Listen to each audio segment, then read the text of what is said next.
হ্যাঁ কই দিব দিব দিব না না থাকবে থাকবে আপনার সোজা সবাই গাড়িতে উঠবে হ্যাঁ হ্যাঁ আসেন গাড়িতে আসেন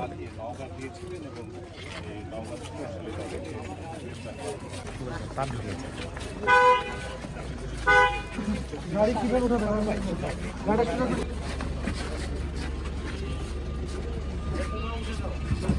গাড়ি কাম দেবে এখন এই গাড়ি নিয়ে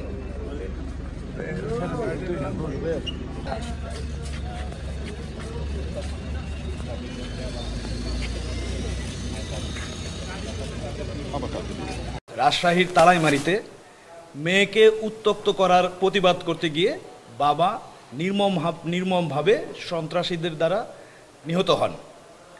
পরবর্তীতে কনসার্ন থানায় মামলা হয় এবং এলাকাতে ব্যাপক আলোড়ন তৈরি হয় এবং লাশ নিয়ে মানববন্ধন করা হয়। পরবর্তীতে আমাদের র্যাব 5-এর একাধিক টিম অভিযানে নেমে পড়ে এই অপরাধীদেরকে গ্রেপ্তার করার জন্য এবং প্রধান আসামি অর্থাৎ 1 নম্বর আসামি এবং 3 নম্বর আসামি খুব অভিনব কায়দায় তারা পালিয়ে যায়।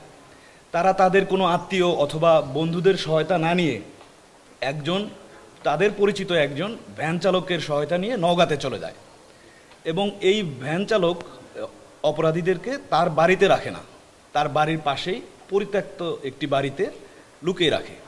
তো আমাদের একাধিক টিম ঘটনার দিন থেকে শুরু করে কন্টিনিউ তাদেরকে চেজ করতে থাকে এবং পরবর্তীতে সেই পরিত্যক্ত বাড়ি থেকে আমরা তাদেরকে গ্রেফতার করতে সক্ষম হই। এই মামলার অন্যান্য আসামি যারা আছে তাদেরকে গ্রেফতারও প্রক্রিয়া চলমান রয়েছে। আমরা আশা করছি ইনশাল্লাহ অন্যান্য অপরাধীদেরকেও আমরা গ্রেফতার করতে সম্ভব হব।